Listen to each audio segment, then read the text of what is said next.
Hello and welcome to this week's edition of the Glasgow Times News Podcast, normally recorded in our studio at the Bishopbriggs Media Centre, currently recorded from our volunteers' homes. To keep in touch with us, use our social media platforms, Facebook, Instagram and Twitter, which are all at Q and Review. That's CUEANDREVIEW. Or get in touch via information@qandreview.com. That's information at CUEANDREVIEW.com. Please like and share our podcast and give us any constructive feedback. From the Glasgow Times, Friday the 21st of October 2022, from the news section, F***, am I getting the jail? Thug asks court after brutal attack on lover in Glasgow. Report by Connor Gordon. A shocked thug asked a court officer if he got the jail after being served the 2 years for brutally attacking his lover.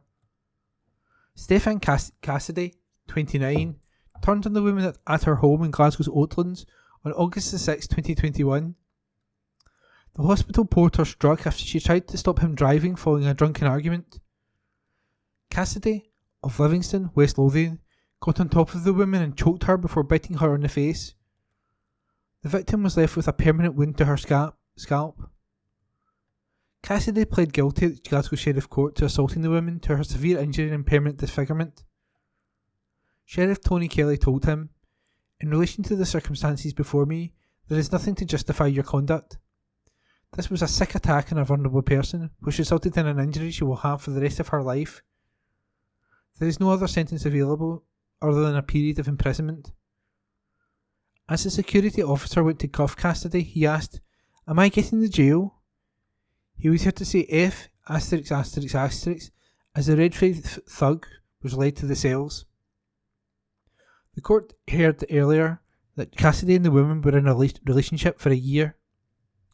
A drunken argument took place and he was asked to leave. Cassidy attempted to get into his car but was tailed by the woman, who told him he couldn't drive. The 10-minute argument resulted in Cassidy taking a hold of her shoulders as he threw her to the ground. Prosecutor Lauren Sangre said, "Cassidy sat on top of her and grabbed her shoulders and shook her. He ignored her pleas to stop as a witness dialed 999. He put his hands round her throat as she struggled to breathe before he bit her twice in the face. The woman's face was seen to be covered in blood as she slipped down the body of the car. She was later taken to hospital for treatment to a wound to the back of her head, which required to be stapled shut. Miss Sangre added, she has been left with a bald patch on her hairline." Cassidy was later traced and arrested. John Kilcoyne, defending, told the court that Cassidy had received a text message from another female that day. The lawyer added, "He works as a porter at St John's in Livingston and they are aware of this case. Glasgow Scotland has made them aware. He is not allowed to change patients at the moment. He was intoxicated on the day of the offence and accepted that his behaviour was despicable." Mr. Cassidy lost his temper due to a heavy drink of alcohol. It was revealed that Cassidy has one previous conviction for assault from outside his school at the age of 16. A 5-year non-harassment order was also granted, prohibiting Cassidy contact with the woman. And that report was by Connor Gordon. From the Glasgow Times, Friday the 21st of October 2022, from the news section, Glasgow councillor hits out at waiting over an hour for a first bus, by Catherine Hunter. A Glasgow councillor has vowed to improve public transport services across the city after waiting more than an hour for a bus to the East End. Conservative group leader Thomas Kerr says the first bus service is absolutely terrible, with buses not turning up in time and vanishing off the face of the earth. Councillor Kerr claims he attempted to get the 38B bus back to Shettleston from George Square every day last week, but it arrived more than 60 minutes late. He said, "I have left the office at a specific time to get the bus home, and I have stood for over an hour waiting. One day last week there were 3 buses due to turn up and all of them disappeared off the face of the earth. The app said it was on its way and 5 minutes away, but when it approached the Kingston Bridge, the bus just disappeared into thin air. It's a real issue as I travel by bus every single day." The council keeps going on about sustainable transport and reducing air pollution, But how can you encourage people to stop using their car or introduce a low emission zone when the bus service is so unreliable? Councillor Kerr said he will write to First Bus to try and solve the issue and hopes to arrange a meeting with them. He added, "Bus services in the city haven't been good enough for too long. Having experienced this myself recently, I am determined to get operators to improve their performance. I am particularly worried about what a lack of poor bus services mean for my elderly and vulnerable constituents in particular. I will be writing to First Bus to highlight my concerns and will be meeting them in the near future too. As frustrated as I am with current levels of service, I am far from convinced that things would be any better under the ownership of the council, given their failures elsewhere in running vital services."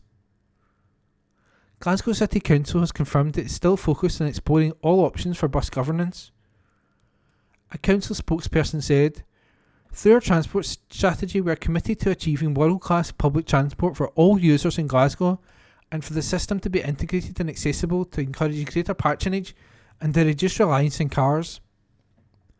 Subject to committee approval, and once elements of the relevant legislation are enacted, we are proposing to seek funding to explore how city bus services could be operated in the future, whilst also moving forward in the interim on discussions on the potential development of a statutory partnership that can establish a range of services and standards that benefit bus passengers."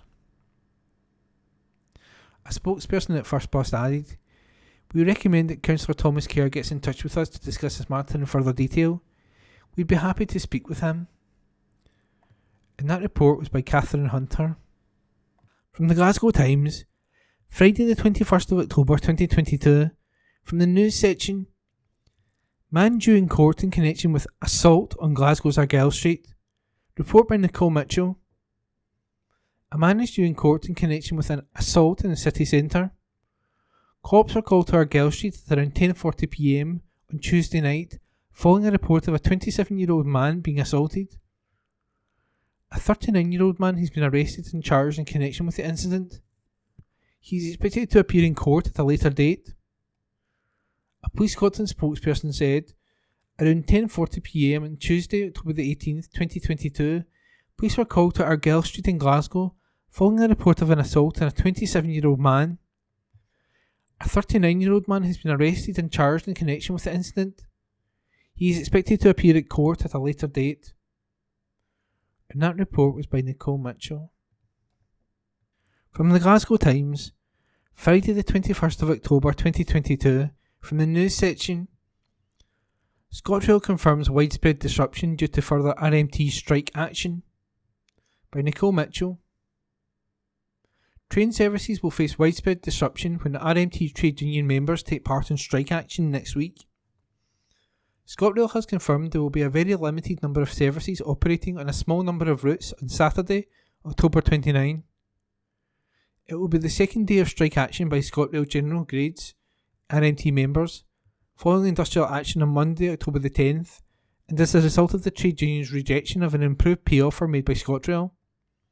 More than 2,000 ScotRail employees are members of the RMT, including in roles such as conductors, ticket examiners, hospitality, station staff, including train dispatch, engineering depot staff, train presentation, supervisors, resource coordinators and CCTV operators.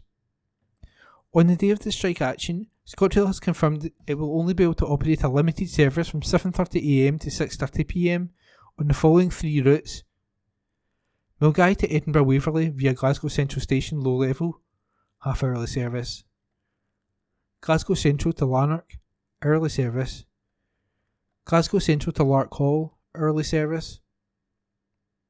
As a result, there will be very limited service for rugby fans heading to Scotland's first autumn international match against Australia, with fans advised to consider alternative arrangements.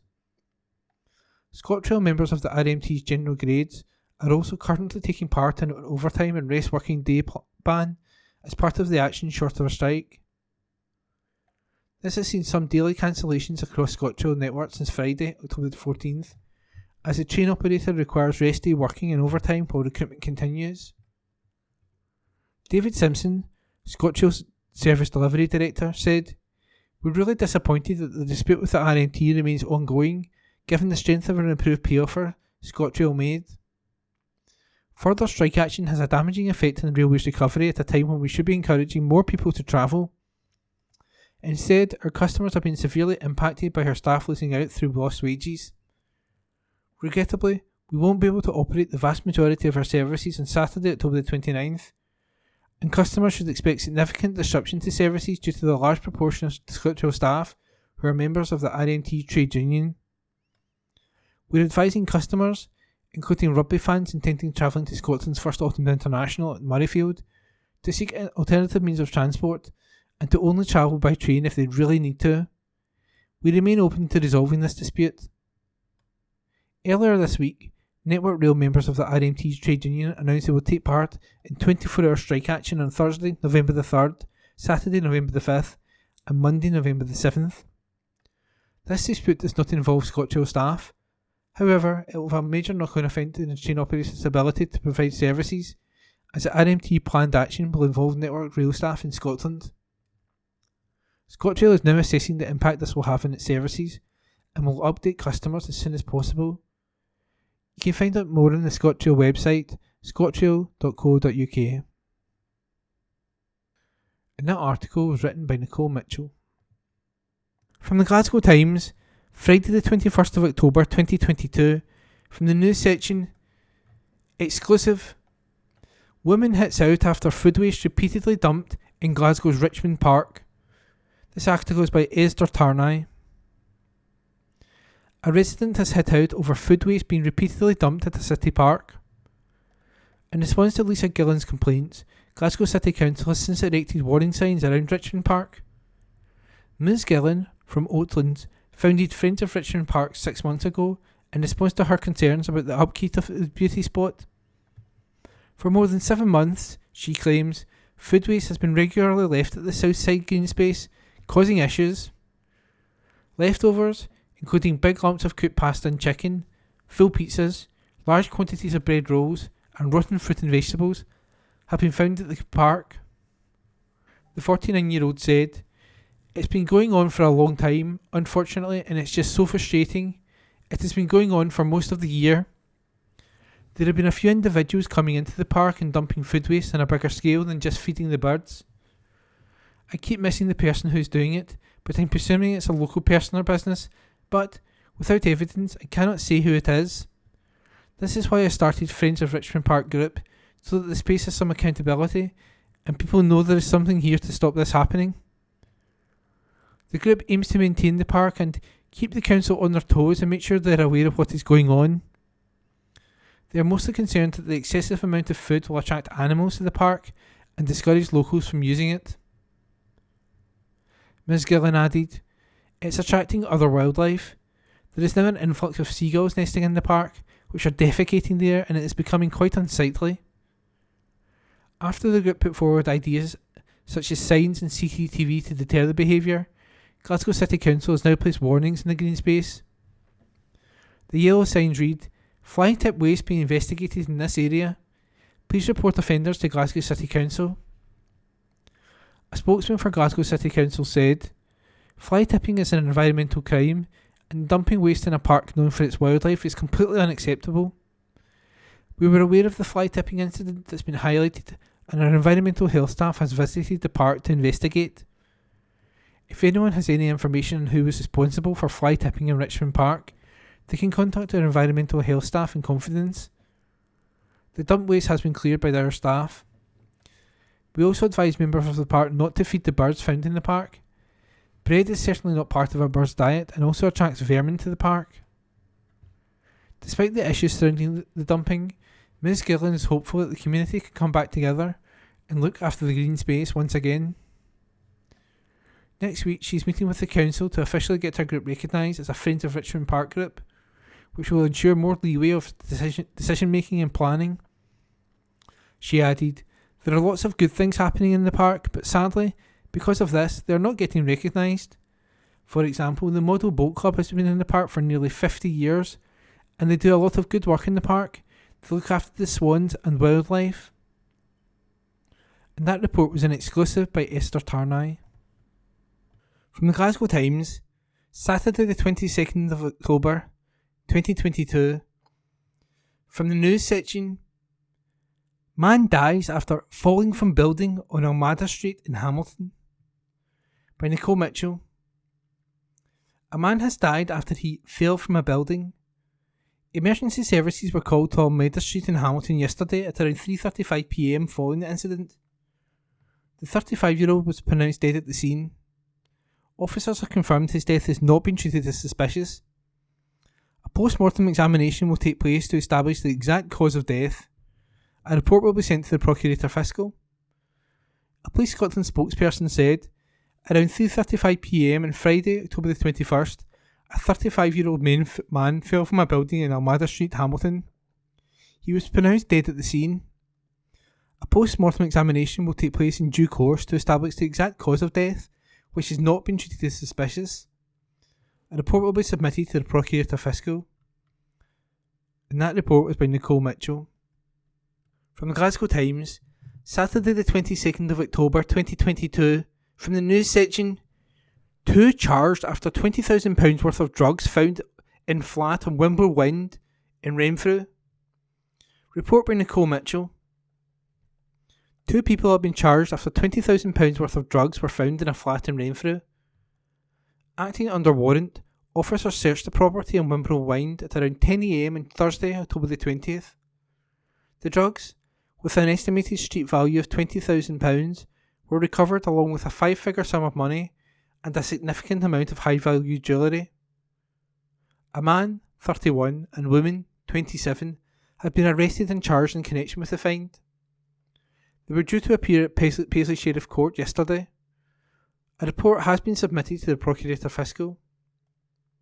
PC Young, of Renfrewshire Alcohol and Violence Reduction Unit, said, "We are committed to tackling the supply of drugs in our community and would appeal to the public to contact police via 101 if they have any information or concerns about drug supply. Information can also be passed anonymously to Crime Stoppers on 0800 555 111. That's 0800 555 111. And that report was by Nicole Mitchell. From the Herald Scotland, Saturday the 22nd of October 2022, from the news section, exclusive, University of Glasgow academic resigns over culture of misogyny. Report by Caroline Wilson. A senior academic has quit his teaching post at one of Scotland's oldest universities after 35 years, claiming a culture of misogyny is flourishing within the medical school. Dr James Going, who was made an honorary clinical associate professor at the University of Glasgow in 2016, likened its apparent failure to tackle the problem to putting a sticking plaster on festering abscesses, reports our sister title The Herald. In a strongly worded open letter to University Principal Professor Saranta Muscatelli, he writes, "I no longer care to be associated with the university." Our sister title The Herald revealed last month that the university launched an inquiry following complaints levelled against Professor John Paul Leach, Head of Undergraduate Medicine and a consultant neurologist at the Queen Elizabeth University Hospital in Glasgow. The investigation is understood to centre on allegations of gendered bullying and discrimination involving female academics. Issues raised are said to include men taking credit for female academics' ideas and nepotism. Complaints were also made by students about a slide depicting the female brain that was shown to medical students. The university said at the time that the inquiry had not reached its conclusion. In his letter, Dr Going, a consultant pathologist who was teaching a third-year course until last week, writes, "A culture of misogyny is flourishing in the medical school at the University of Glasgow. I and others have been waiting for evidence that people with authority in the university have the will and the backbone to do something effective about it. We are still waiting. The culture of an organisation is determined by the worst behaviour the leaders are willing to tolerate. What must we deduce about the leadership in the University of Glasgow? Surely it cannot be true that people in positions of authority in the university are more concerned to protect what they imagine to be its good name than with justice." He goes on, "Supine acquiescence is doomed to fail. An established abscess requires incision and drainage, not a sticking plaster. The BBC discovered this in a painful and public manner." Dr. Going said he had the honour to teach medical and other students from 1988 as a senior registrar, senior lecturer from 1991, and honorary clinical professor from 2015 until last week. He added, "I no longer care to be associated with the University of Glasgow, its College of Life Sciences, or its medical school. I am resigning in protest from the position of honorary clinical professor, which I have held for the last 7 years." A spokesman for the University of Glasgow said Dr. Going's honorary professorship ended last year and said it condemns discrimination of any kind. In response, Dr. Going said, "They didn't remind me when it expired in 2021, but were happy for me to continue teaching unpaid in third year until last week." A slide of the female brain shown by Professor Leach to medical students led to complaints of sexism from his students. In it, a small area is labelled sex initiation gland, while driving skills and realisation of wants and needs are shown as dots. An image depicting the brain of fictional TV character Homer Simpson was also shown to students. After the Herald published an article, Professor Leach later issued a statement on Twitter apologising unreservedly and claimed the image had been uploaded in error. However, a former student responded claiming the slide had in fact been used repeatedly for years in lectures. The Scottish Feminism Network said the image went beyond banter and said it was characteristic of insidious behaviour that risked undermining the confidence of female undergraduates. In January, Morag Ross QC was appointed by the university to carry out a review of the institution's approach to addressing gender-based violence, including harassment and harmful practices that are committed disproportionately by men against women. Interviews have been carried out with staff and students. The General Medical Council's Code of Conduct for Doctors states that patients and colleagues should be treated fairly and without discrimination. Earlier this month, a damning inquiry into the Royal College of Nursing, the world's biggest nurses' union, exposed bullying, misogyny and a sexual culture where women are at risk of alcohol and power-related exploitation. A 77-page internal report by Bruce Carr KC found RCN senior leadership had been riddled with division, dysfunction and distrust, and condemns the male-dominated governing body, knowing it as council, as not fit for purpose. RCN General Secretary and Chief Executive Pat Cullen pledged to overhaul the college following the review. A source told her sister paper, The Herald, other institutions like the RCN are robustly tackling misogyny, that the UOG is failing to do so despite pleas from staff and students. Why are they failing women? A spokesman for the university said, "The University of Glasgow condemns discrimination of any kind and is committed to promoting equality and diversity across its community and campus. The university treats all complaints seriously, investigates appropriately, and addresses all recommendations arising. We do not comment on individual cases." An employment tribunal judge is considering evidence in a case involving a female academic at the University of Glasgow who claimed she was passed over for a promotion in favour of a male colleague. Jeanette Finlay, an applied economist, presented data showing that as of 2020 only 11% in senior roles within her Department of Economics were female, with 36% in social sciences and just 16% in science and engineering. The university claims Ms. Finlay simply failed to meet the criteria for promotion in 2020. And that report was by Caroline Wilson. From the Glasgow Times, Monday the 24th of October 2022, from the news section, Cliff Richards announces the Blue Sapphire Tour with Glasgow date. Report by Esther Turneye. Musical legend Cliff Richard announced his new tour, which includes a Glasgow date. The Blue Sapphire Tour 2023 will celebrate the star's 65th anniversary in the industry. Kicking off in London, he will arrive in Glasgow's SEC Armadillo on Friday, November the 17th. Tickets go on general sale Friday, October the 28th at 9 AM and can be purchased online. And that report was by Esther Turneye. From the Glasgow Times, Monday the 24th of October 2022, from the opinion section, Dear Janice, I discovered snakes in my date's spare bedroom. Dear Janice, my previous relationships ended when I discovered I had been cheated on, but now I have met a fabulous guy. Recently, after a late night out, I ended up back at his flat for the first time, and all was great until I got up during the night to use the toilet. I accidentally stumbled into his spare room, and when I switched the light on, I was horrified to discover 3 large tanks filled with snakes. I thought I was having a nightmare. My heart began racing. I was shaking uncontrollably and could barely speak. I got dressed, phoned a taxi, and, as I flew out the door, he apologised and said he had no idea I had a snake phobia. He has tried calling me many times since, so I text and say I needed space to get my head around this.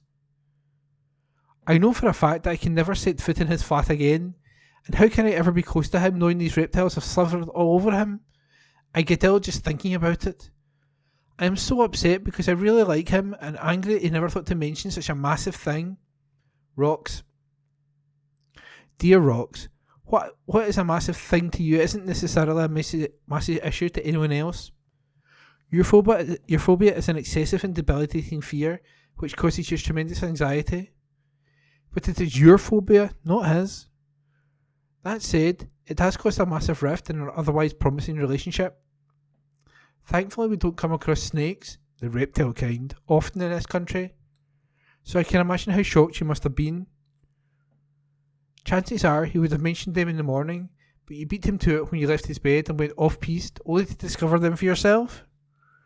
Your imagination is running away with you. Perhaps they are never let out. Perhaps he would be willing to rehome them. Perhaps for the foreseeable future, he could stay at yours. Rocks, you didn't discover a body in his spare room, just pets of his choice. And given that you seem to have met a few slithery characters prior to this lovely guy, surely it is at least worth a chat, because he really has done nothing wrong. Dear Janice, I dated a man who had just come out of a very long and unhappy marriage.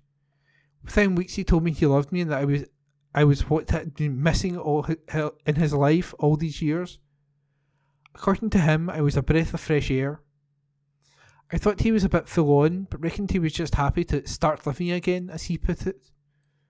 However, I began to feel uneasy and overwhelmed because he bombarded me with long texts of undying love and videos of romantic love songs. My gut was telling me things were not right, so I finished it with him. He wouldn't let up, and eventually I blocked his number.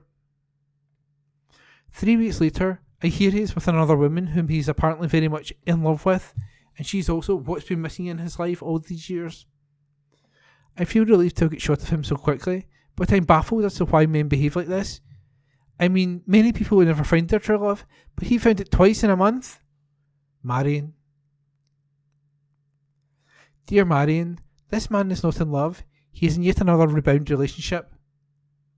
Because an emotional void needs to be filled, and this woman, like you, is doing just that, he will do and say anything to keep it going.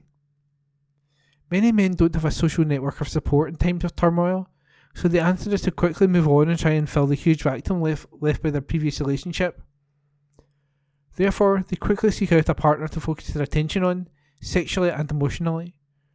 The deeper the loneliness, the quicker they move on because the order must be restored. No doubt this man could sense you were sussing out his feigned feelings of affection, and the second you slammed the door in his face, he quickly moved on to another supply. Don't wallow in this brief, unsavoury encounter. Just be proud that you followed your instincts and moved on as quickly as you did. Dear Janice, I moved in with the love of my life and couldn't be happier, but she has discovered TikTok. With one beady eye on me and another on her mobile, I can see her wee finger hesitantly hovering over the app, because they both know that when she clicks on it,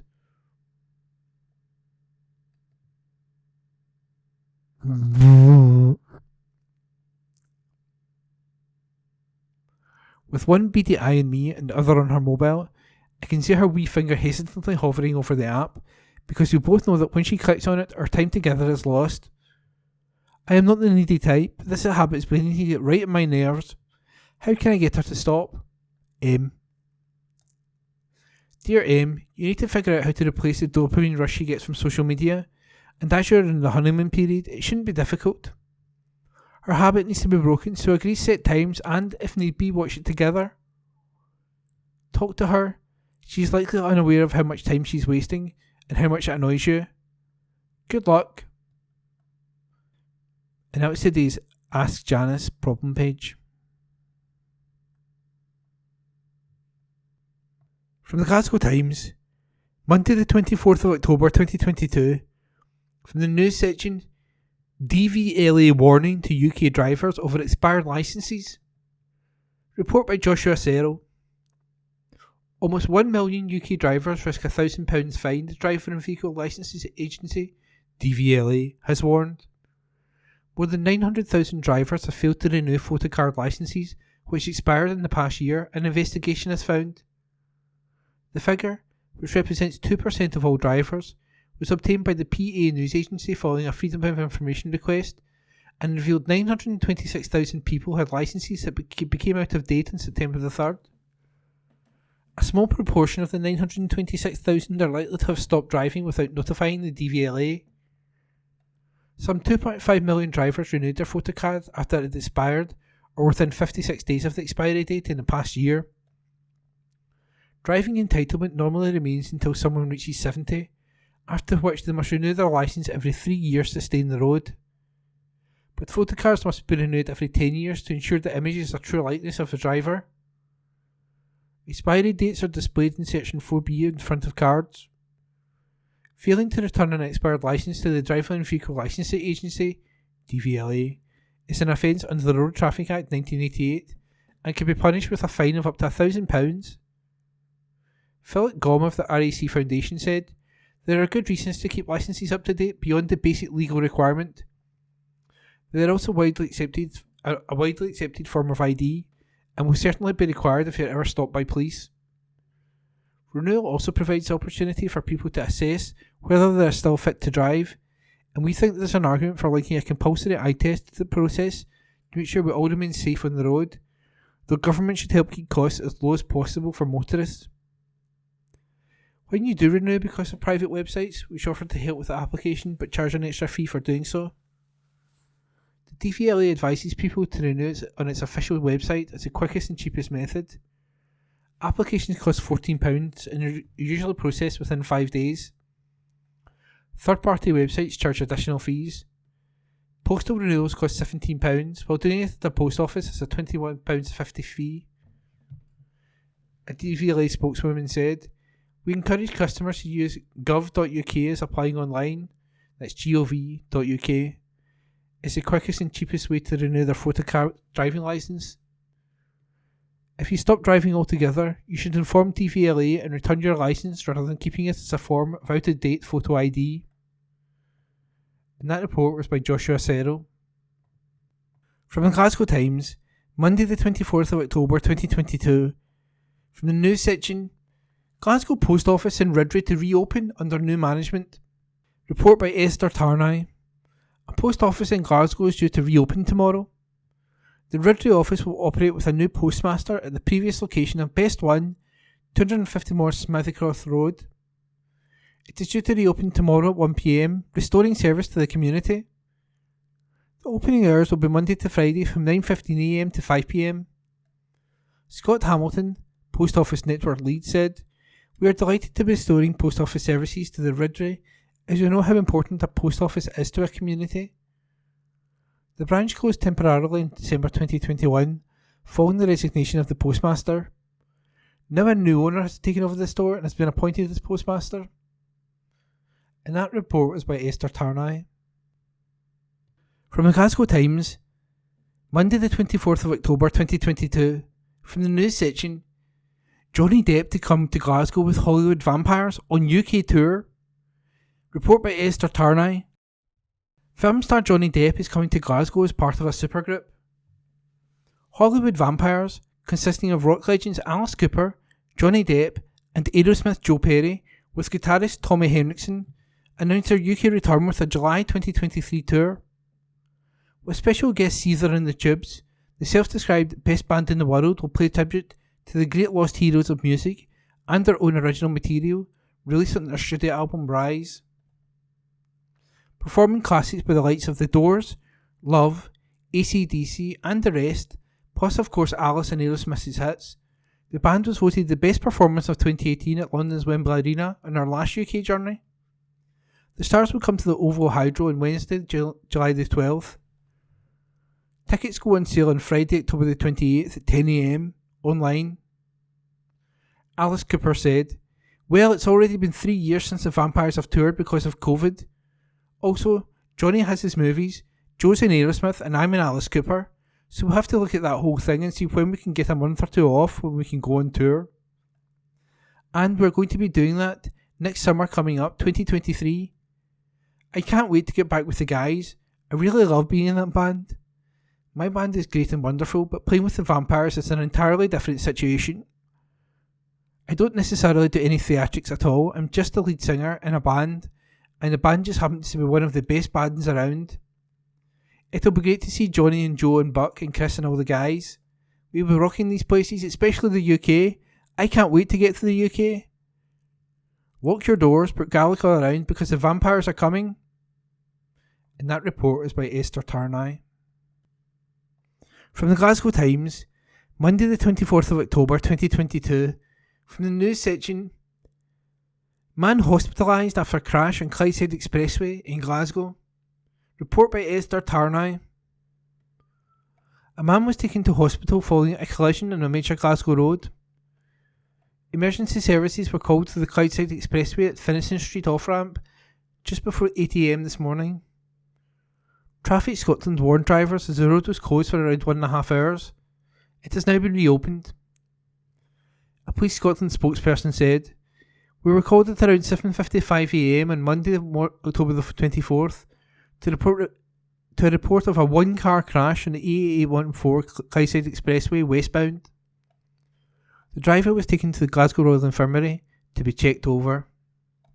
And that report was by Esther Tarnay.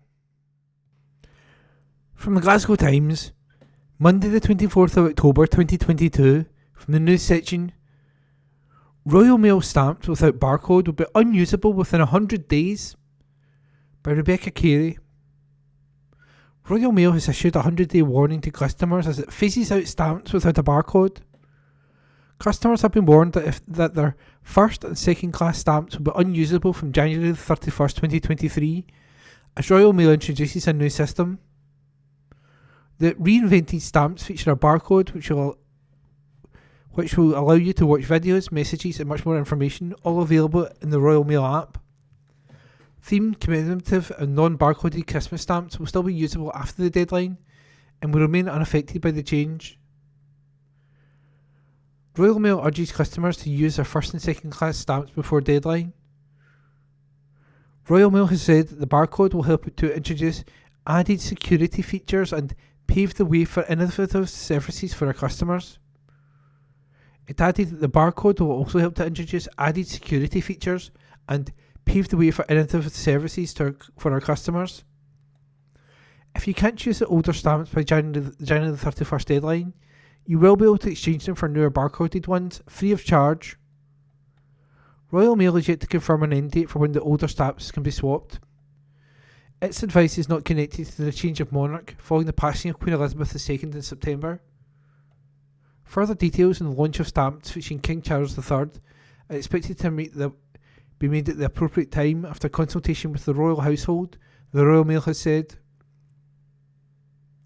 Royal Mail announces stamp swap ahead of new barcode system. Royal Mail is offering a swap system to help with the change. The swap out scheme will be running from the 31st of March 2022 to the 31st of March 2023. To swap out, simply fill in a form on the Royal Mail website. The page is not yet live, however Royal Mail has moved to assure people that it will be soon. And that report was by Rebecca Carey. From the Glasgow Times, Monday the 24th of October 2022. From the news section, exclusive. Victim speaks out after Glasgow domestic abuser Richard O'Neill jailed. Report by Amanda Keenan.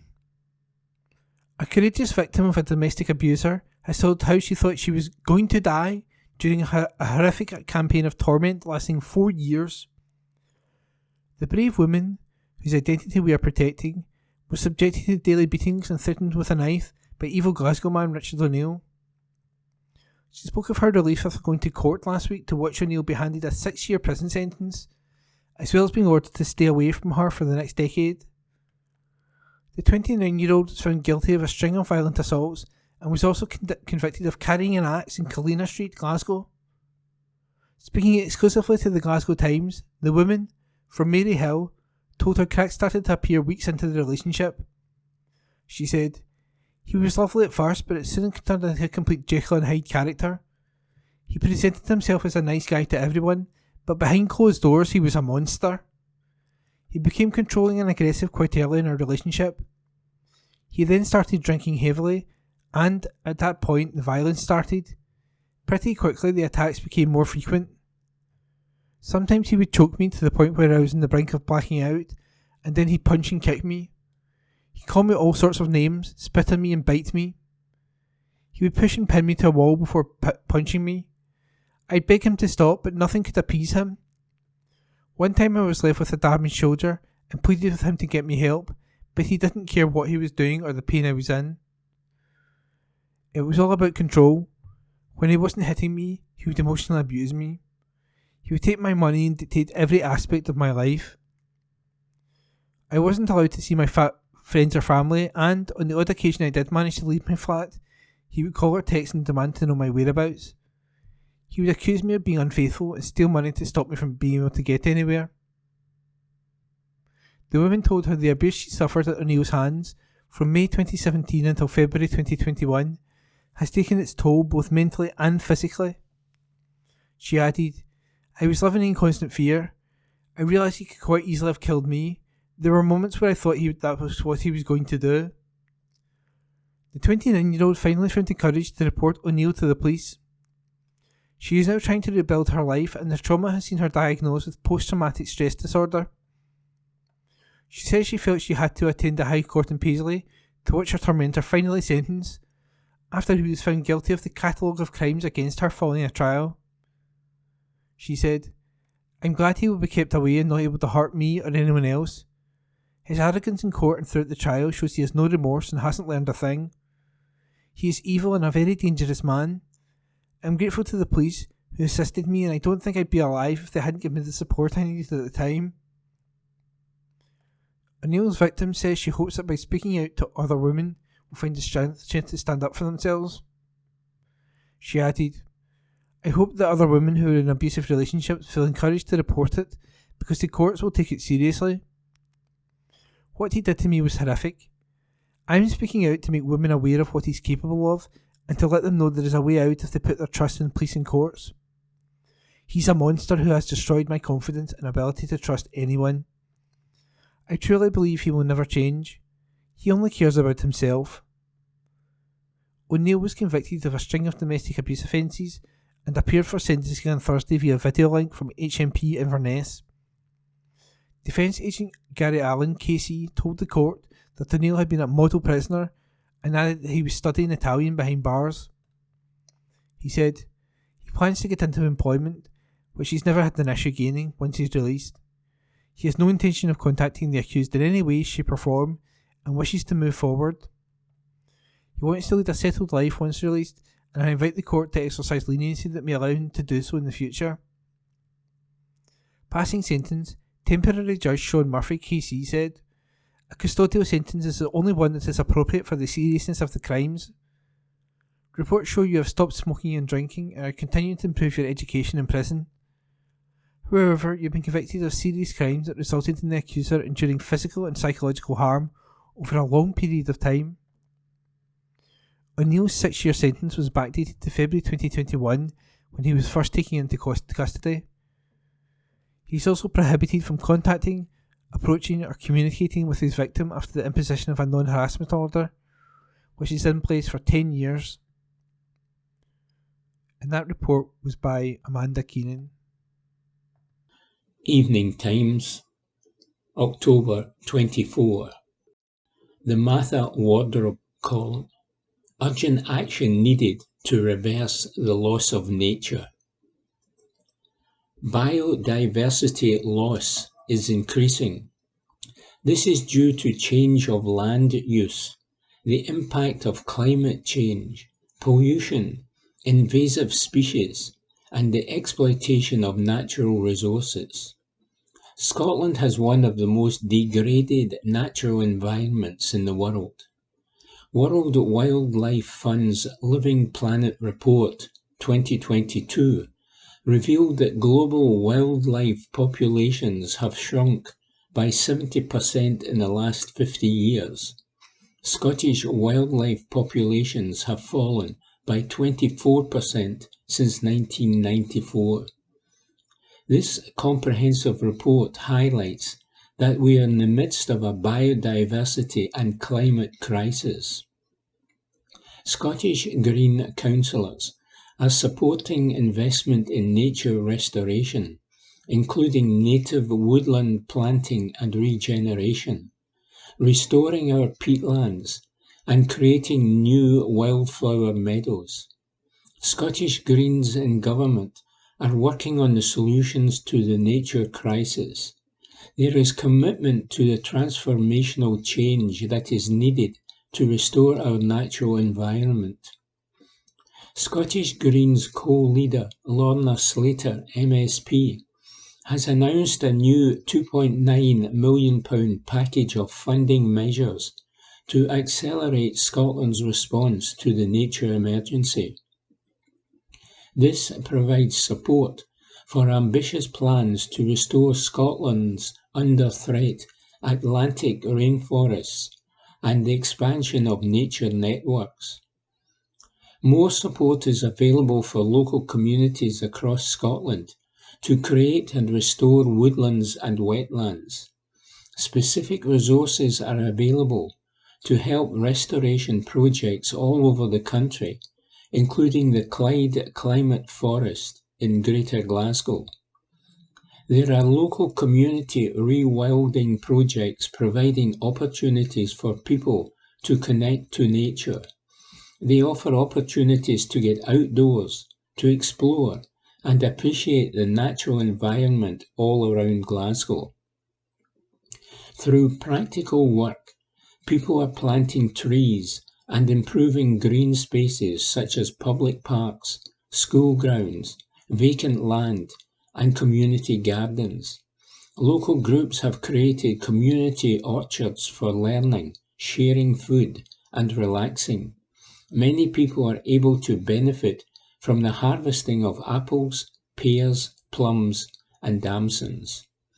Restoring natural processes can help combat many issues we are currently facing, such as increased risk of flooding, poor air quality, and pollution. Through involvement in nature, people can benefit from access to healthy, sustainable communities and also improve quality of life and quality of space. There is potential for communities across Glasgow to support a positive change in our local environment. By avoiding artificial turf and pesticides, we can all do our bit to secure a future where wildlife and people can thrive. More roadside verges can be converted to wildflower meadows. Pollinator-friendly plants can be grown in any available pocket of green space, regardless of how small it is. Local housing projects can support biodiversity more centrally in their design. This can help to increase the numbers of birds, hedgehogs, butterflies, and bees. Reconnecting with nature is a self-sustaining process as we become more educated and develop a stronger connection and a sense of stewardship to the natural world around us. Our city's future is critically dependent on biodiversity and a stable climate. We have to take urgent action if we are to reverse the loss of nature. There is a role to play for all of us in building a better future for our wildlife, our climate, and our planet, says Martha Wardrope. Evening Times, October 24. Lifestyle. Woman who made East Kilbride celebrated in new exhibition. Report by Anne Fotheringham. Do you remember the early days of East Kilbride? As the town celebrates its 75th anniversary, Historic Environment Scotland and Liverpool School of Architecture are inviting people to celebrate the remarkable woman who made East Kilbride what it is. Brenda Colvin was a pioneering landscape architect who was responsible for many of the new town's parks and open spaces. Dr. Camilla Allen, Research Associate on Women of the Welfare Landscape, said, "In our research, we found East Kilbride to be hugely interesting." Colvin rose to the challenge of how a role of climate, soil and vegetation could shape the town's identity, taking great care to manage storm water in the steep valleys that cut through East Kilbride. Particular attention was given to tree planting and the creation and preservation of shelter belts and a continuous forest belt round the south and west of the built-up areas. She chose which trees were to be retained from the existing landscape to add character and a sense of place for the new residents from Glasgow's overcrowding. She also drew up plans for things like drying greens and children's play spaces in the Murray area of the town. As part of the Women of the Welfare Landscape project, a special show and tell event will take place on November 1 at East Kilbride's Central Library in the Olympia Shopping Centre. Organisers are hoping people will share memories and bring along their own photographs and memorabilia. Visitors to the library will also get a chance to see Women of the Welfare Landscape, a free exhibition currently touring the UK. It has been produced by academics at Liverpool School of Architecture who have been researching the work of Brenda Colvin, thanks to Arts and Humanities Research Council funding. Running from October 22 to November 1, the touring exhibition highlights the remarkable achievements of Brenda and other female landscape architects in the immediate years after the Second World War. From 1949, Colvin delivered a range of schemes for gardens and greenways in the new East Kilbride conurbation, while also contributing to the overall planning and execution of the landscape plan. Neil Gregory, Head of Outreach at Historic Environment Scotland, said, "When we look at the history of our towns and cities, we often focus on architects and their buildings rather than the natural spaces that we enjoy. But with the drop-in event at East Kilbride Library and the touring exhibition, there is a fantastic chance to talk about the places where we play, trees, planting, and our private gardens. Brenda Colvin's achievements made East Kilbride what it is today." Brenda Colvin was supported in her work by pioneering planner Elizabeth Mitchell, who cut the first sod of earth to create the town, and is recognised as part of Historic Environment Scotland's commemorative plaque scheme in Biggar, where she lived. Report by Anne Fotheringham. From the Glasgow Times, Tuesday the 25th of October 2022, from the news section. Appeal for wool after Glasgow project to knit blankets amid cost of living crisis takes off, by Esther Tarney. A woman who started a community initiative knitting blankets for people in need is now appealing for donations. Anna Malone launched the local response to the cost of living crisis nearly 2 months ago and has spent about £1,200 of her own money to buy wool, needles and hot water bottles, which she supplies to volunteer knitters. They then create the blankets, which are donated to those who are struggling to heat their homes.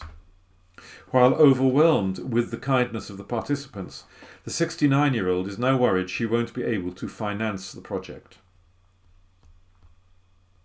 She said, "Everyone is so enthusiastic. We have a Facebook group now and we named ourselves Care to Knit Glasgow. I'm getting people to help me with social media and they are all happy and getting in touch with each other. It's absolutely lovely. I just didn't want to tell anyone the way I was feeling and how the situation was. I do not want to fold up because we are just starting. I want to keep it going until the end of March because I know that people are benefiting from this." Having already donated more than 60 blankets to food banks, soup kitchens, community organisations and individuals, the Gorbals resident is keen to help the initiative growing, but is asking people to donate materials. She added, "I know the financial situation of people, and that is why I never asked anyone, but now it would be great if they could donate wool, hot water bottles and needles, but it's mostly wool that we need. I have 85 knitters and 2 knitting groups, one in the Oatlands, which started on Monday, and another one at Blessed John Dunn Scottish Church in the Gorbals. I'm getting some wool in, and there are a few people who are buying their own, but there are so many more who are needing materials. They are knitting perhaps 1 blanket a week or 1 every 2 weeks, and then they are coming back for more wool, and I am worried about it now." The group of volunteers, whose ages range from 24 to 92, are based across the city and are quickly growing in numbers. If you would like to support the project, email Anna on annadhope@aol.com. That's ANNADHOP &AOL.com, or call her on 0746 9893292. This article was by Esther Tane. From the Glasgow Times, Tuesday the 25th of October 2022, from the news section. Attacked firefighters urge people to attend organised displays. By Nicole Mitchell and Lauren Gilmore. Firefighters who were pelted with bricks after they responded to a fire near a gas leak on Bonfire Night last year have urged people to attend organised displays.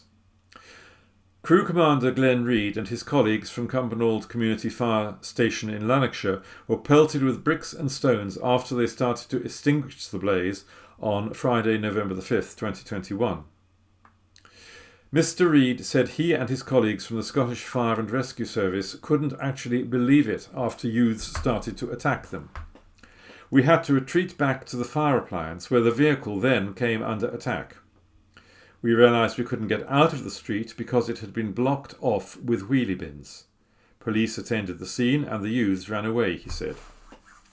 The firefighter, who has worked with the Scottish Fire and Rescue Service for about 20 years, said antisocial behaviour puts added strain on emergency services.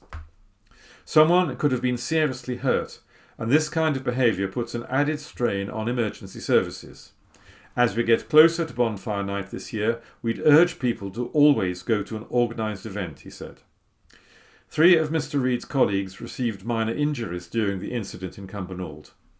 2 attended hospital and were discharged the same evening. Their fire engine also suffered surface damage. Bonfire Night is the fire service's busiest night, and in 2021 there were 8 reported attacks on crews and 3 injuries. Firefighters across Scotland also responded to more than 370 bonfires during an 8-hour period on November the 5th last year. Between October the 8th and November the 5th, crews also responded to 880 deliberate secondary fires, including grass and bin fires. Deputy Assistant Chief Officer Alistair Perry, Scottish Fire and Rescue Service's Head of Prevention and Protection, said, "Attacks on our firefighters are completely unacceptable and are carried out by a small minority. We know that our crews have a lot of support within our communities. We want people to enjoy themselves at times of celebration, but we want them to do so safely and think of others, including our crews who are working hard to respond to emergencies. Bonfires and fireworks go hand in hand at this time of year, and we advise people to go to an organised event wherever possible and always follow the fireworks code. This article was by Nicole Mitchell and Lauren Gilmore from the Glasgow Times, Tuesday the 25th of October 2022, from the news section. Christmas trees. What areas are spending most and least in Glasgow on festive lights? By Stuart Patterson. Christmas trees and lights will be going up in communities across Glasgow. Councillors have been approving spending for lighting displays and trees in local high streets to bring some festive cheer to the city streets. The Glasgow Times has had a look at the 23 council wards and what they are spending money on this year. Each ward gets a budget of £3,600 from the council and has to approve any additional spending from their own budget. There is a wide variation in spending across the city. The cost of a 15 to 18 foot Christmas tree and lighting is noted as £3,600 if it is located off-road and £5,000 if it is on-road. Street lighting columns are coming in at £3,600 for 8 or £450 each. Across the city, more than £200,000 is planned for displays in communities with a wide variation in different areas. Some areas are spending big on trees and lighting, while others have stuck to the cash allocated by the council. The areas with the biggest spend on lights, trees and decorations for streets is Canal Ward, which includes Postle Park, Milton and Rockhill. Councillors approved £30,000 for features at Saracen Cross in Postle Park, lighting on natural trees at Billsland Drive, Shannon Street and Mirano Street, and Christmas trees erected at Billsland Drive, Rockhill and Lidsdale Square in Milton. Lighting on trees at Hawthorne Street and features at Cadder Road. The next biggest spend is in Southside Central, where £19,000 is expected to be spent on festive displays, including trees at Millennium Square, Govan Hill, and at Dixon Hall, Govan Hill. Approval was given for lighting on trees at Queen's Park Gates at Victoria Road, and a third of the cost of a tree at Shawlands Cross. The third highest was Drumchapel's Annisland, with £16,300 on a tree at Annisland Cross and one at Kirkhope Roundabout in Drumchapel. It will also spend on lighting on natural trees at Hecla Park in Drumchapel. Two other areas, Victoria Park and Anderston City, are spending more than £15,000. Areas spending the least amount are Hill Head at £2,300 and Pollock Shields, Newlands, Mary Hill and Partick East Kelvindale spending £3,600 each. Some councillors are expressing concern about the costs of a tree and lighting at £3,600. The cost is for staff to install the features and the cost of the electricity for the lights. Top 5, Canal £30,000, Southside Central £19,000, Drumchapel and Annisland £16,300, Victoria Park £15,700 and Anderston City £15,300. The bottom 5, Hill Head £2,300, Pollock Shields £3,600, Newlands £3,600, Mary Hill £3,600 and Partick East Kelvindale £3,600. In addition to the £200,000 plus for communities, the cost of lighting up George Square is set to be around £70,000. The council is yet to confirm the cost for the Christmas tree. A spokesman for Glasgow City Council stated, "Christmas and New Year are always high points in the year, and public lighting adds significantly to the sense of festivity in communities all around the city. Every area partnership across the city has been allocated £3,600 from the council to spend on festive lighting, and each partnership has the option to use their general budget to tailor displays in line with the expectations of their communities. The festive display in George Square is designed and managed in keeping with the square's status as Glasgow's main civic space and remains a major feature of the city's Christmas experience. The budget for festive lighting goes towards installation and dismantling costs, electricity for the lights, and appropriate storage for the lights that ensures they remain well maintained. This article was by Stuart Patterson. From Glasgow Evening Times, Wednesday the 26th of October 2022.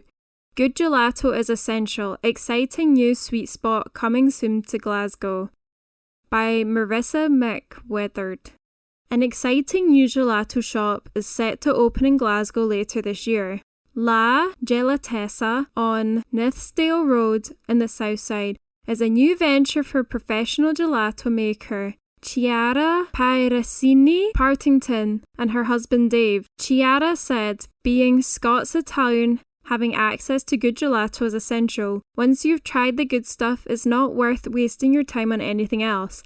I always secretly dreamt of selling gelato for a living and dedicated over 2.5 years of learning about gelato, including completing a course at the Carpagina Gelato University in Bologna. Together with the help of my husband and co-worker Dave, who has a head for business and a love for spreadsheets, we are so excited to finally be sharing that we have learned with the people of Glasgow and hope to bring some joy and comfort in these dark times. Chiara and Dave expect to open the shop before the end of the year.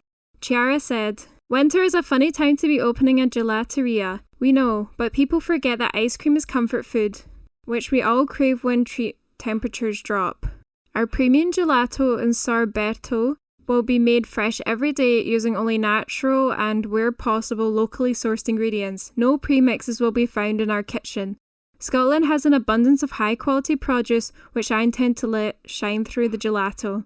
I am an experienced professional baker, so we will also have the knowledge to harness the most flavours from raw ingredients as possible." Chiara and Dave will also be serving up premium coffees, another Italian essential, along with other hot drinks. And that article was by Marissa McWithard. From the Glasgow Evening Times, Wednesday, the 26th of October 2022. From the news section. Firebomb attack, target caught with blade in Low Moss prison near Glasgow, by Connor Garden. A thug who was the target of a firebomb attack has admitted having a blade in prison. Andrew Sutherland was caught with nail clippers attached to a razor at HMP Low Moss, Bishopsbrig, on November 5, 2020. Sutherland was serving a 6.5-year prison sentence for being involved in the attempted murder of Rhys Warnock, 18, in Port Glasgow, Inverclyde in August 2019. The 33-year-old and his half-sibling Leonard Cole Jr. had been targeted high-profile revenge murder plot led by the teenager's brother Robert Warnock. Sutherland had a further 12 months added to his sentence at Glasgow Sheriff Court after he pleaded guilty to having the weapon in prison. The discovery was made after Sutherland and another inmate had to be separated in jail's Clyde Hall. Prosecutor Sarah Latta said the prison guards observed there to be a metal object on the floor between the two prisoners. The object was seized and found to be nail clippers with a razor blade attached. After Sutherland returned to his cell, he was approached by a guard who asked if these were his, and he replied yes, then nodded his head. Donna Maitland, defending, said Sutherland had the weapon for protection. She told the court he heard through the other prisoners that there was someone after him. This was in relation to the matter he was serving a sentence for. Robert Warnock and a number of associates are awaiting sentence following a number of firebomb attacks in Greenock, Inverclyde, following the assault of his brother. And that article was by Connor Gordon. From Glasgow Evening Times, Wednesday the 26th of October 2022, from the news section.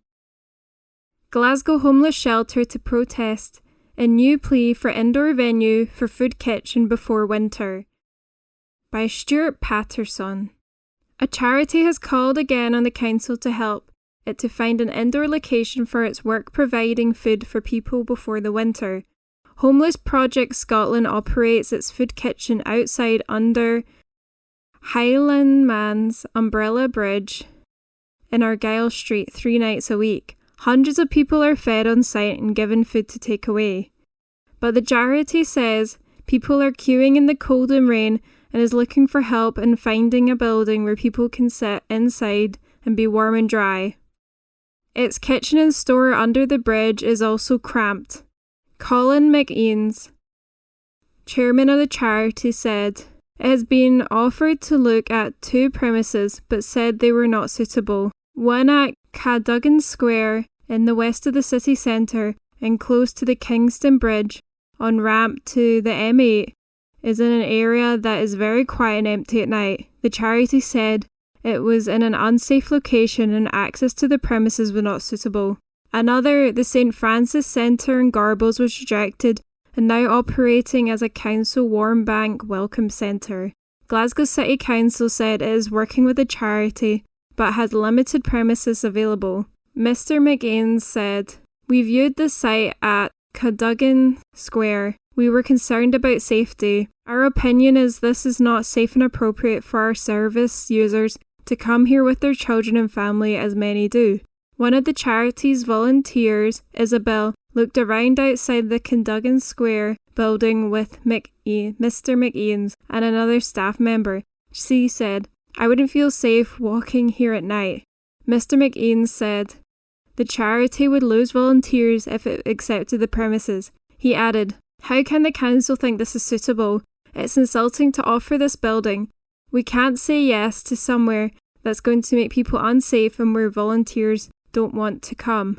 The council said it believes the building meets the charity needs. A spokesperson for Glasgow City Council said, "We are doing what we can to help Homeless Project Scotland find suitable premises, but we have very limited options for them in our own property portfolio."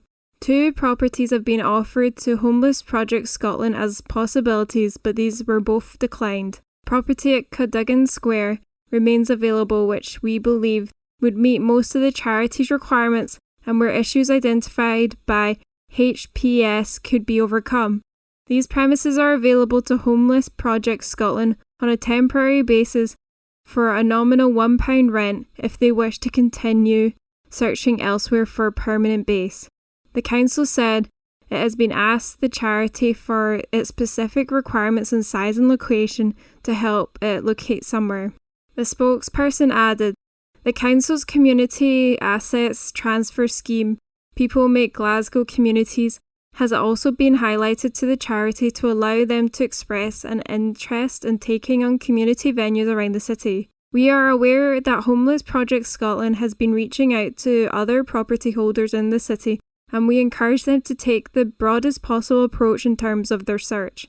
We remain committed to working with the charity to support of their efforts to move along with their current location at the Heinlemans Umbrella. Homeless Project Scotland plan to demonstrate outside the city chambers tomorrow." And that article was by Stuart Patterson. From Glasgow Evening Times, Wednesday the 26th of October 2022. From the news section, Glasgow's spookiest spots remembered as Halloween approaches, by Anne Fotheringham. There have been some seriously spine-chilling moments in Glasgow's history. As Halloween approaches, Times Past has dug up some of the creepiest and craziest in living, or should be dying, memory around the city. Partick. According to the then Glasgow Herald, on November 14, 1979, an elderly couple in Partick had been so terrified by a whole family of ghosts in their Partick flat that they had to move. Located close to an old Quaker burial ground in Partick, the flat was rumoured to be haunted by a doctor, his wife, and 3 children who died in mysterious circumstances. The building sat close to the Quaker burial ground on Keith Street, which is still there and sometimes referred to by locals as the Quaker Lawn, another popular site for ghostly going-ons. Buried there is Margaret Simpson, better known as Quaker Meg, who became the wife of John Purdon, who donated the land for the burial ground in 1711. Legend has it that at midnight voices can be heard coming from her grave. York Hill, The Evening Citizen reported on August 19, 1971, that a gentleman living in 12 Nairn Street in York Hill had been driven to his wits' end by ghosts of his grandparents and aunt. Mr. Townsend had seen the apparitions and fled. The nearby Western Infirmary, now demolished, was also rumoured to be haunted by the ghost of an artist suffering from chronic migraines who threw himself down the stairs of the hospital after surgeons refused to operate on him. His ghost was spotted by staff standing outside the hospital's operating theatres. Dawn Hill. In 2005, cleaners Ellen Brady and Nan MacDonald reported seeing a sinister apparition in a former convent building on Victoria Crescent Road. The 110-year-old listed building, which was originally home to the Notre Dame Order of Nuns, was later turned into offices for education body Learning Teaching Scotland and is now a luxury apartment block. It was rumoured to be haunted by the spirit of a French nun called Sister Campion, with workers claiming they had seen her ghost gliding around the old nunnery. The city centre. Every theatre has at least one good ghost story, and Glasgow's Pavilion Theatre has a particularly creepy one.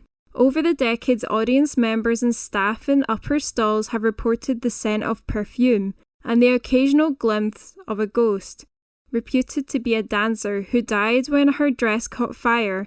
Others claim to have seen a large, grinning man wandering through the auditorium and backstage, bearing great resemblance to the comedian Tommy Morgan, who had his ashes scattered in the pavilion. Meanwhile, the Arches, the former arts venue, located under Argyle Street in the old railway arches, has been the site of more than one haunting over the decades. It was a place rich in atmosphere and easy to see why spooky stories originated within its cold, dark corners and corridors. In 2009, however, came a story to eclipse them all, when staff reported seeing a little girl dressed in an old-fashioned clothes wandering the hallways. Rumour has it she was so lifelike that some employees even approached to ask if she was lost, only for her to vanish in front of their eyes. During the Alien War exhibition that year, the little girl was spotted on several occasions, with some commentators saying she was chased away by the loud special effects. Gorbals. It was a still and spooky night 66 years ago when a strange figure was spotted flitting through the gravestones of the southern necropolis. Was it a ghost or a trick of the light, conjured up by the red glow and smoke from the steelworks nearby? It certainly spooked a community who believed it to be the Gorbals vampire, a 7-foot-tall monster with iron teeth. Rumours that it had killed and eaten 2 young boys swept through the neighbourhood like wildfire. Gangs of youngsters armed with stakes and knives and accompanied by angry dogs pitched up at the Southside Cemetery in the hopes of catching the strange creature, and it made headlines around the country. Glasgow's Mitchell Library has some of the newspaper articles which covered the story at the time and images of the Gorbals vampire in it. And that article was by Anne Fotheringham. Evening Times, October 26. Lifestyle Memories. When Versace red jeans ruled Glasgow teens' lives in the 1990s. Report by Stacey Mullen. For me, if the 90s had a smell, it would be Versace red jeans perfume. I recently came across an old bottle of that iconic perfume, and it instantly took me back to my teen years. Launched in 1994, Versace also sold blue jeans aftershave for men, and later brought out Baby Rose Jeans perfume in 1995. But the original was best in my humble opinion, and it's true what they say, smells can evoke memories. Most people of a similar age might remember the hype surrounding Versace in Glasgow in the 1990s among teens. Phase 1 for any self-respecting teenager would involve getting your hands on a Versace red jeans perfume for Christmas, As soon as you opened the tin, that sweet smell filled the air. It was so distinctive, and if you know, you know. Once you owned that piece of Versace, you wanted more. The fashion house, founded by the late Gianni Versace, was situated in the city's trendy Italian centre. They had a beautiful shop on Ingham Street with marble floors, and it instantly became a hit with teens thanks to their much more affordable Versace jeans line. Bright colours, crazy Versace pattern and denim jeans were all on offer. They stood out with their distinctive Versace jeans couture label on the back, which had a Medusa head. Much more affordable than the high-end couture Versace is known for. Most girls at my secondary school wanted a pair. A trip to that store meant you were entering phase 2 of the Versace obsession, and once you secured the goods, you could proudly display the glossy black Versace store bag with red handles. I often wish I was more like today's teens, taking endless photos, so I could look back on myself wearing these jeans. But my memory is still strong, recounting every detail of them with a smile. I remember lower-end stores attempted to do a version. I'm trying to forget baby jeans, the ones which came in red and blue with pictures of babies all over them. Surely you remember. The Versace store closed in Glasgow a number of years ago, but I'm sure some of you will agree it was loved by many. And the next time you are at the fragrance counter, give red jeans a smell, and trust me, it will take you back, says Stacey Mullen.